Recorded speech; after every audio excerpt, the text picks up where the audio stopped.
টাকা এমন একটা জিনিস যেটা পাওয়ার জন্য মানুষ নিজের জীবনটা উজাড় করে দেয়।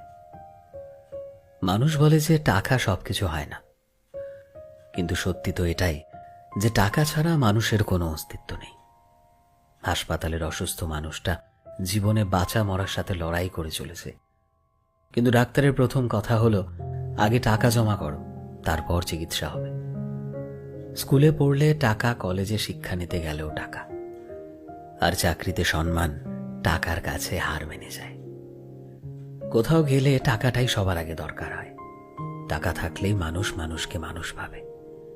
টাকা ছাড়া মানুষটা যতই সৎ ভালো মানুষ হোক না কেন, সমাজ সেই মানুষটাকে অবহেলা করতে শুরু করে।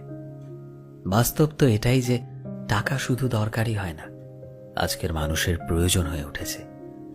যার কাছে টাকা আছে সেই ঠিক, সে সব থেকে বড়, সে সবচেয়ে বড় সম্মানের যোগ্য। আর যার কাছে টাকা নেই, তার সত্যিগুলোকেও সহজে মিথ্যে বানিয়ে দেওয়া যায়।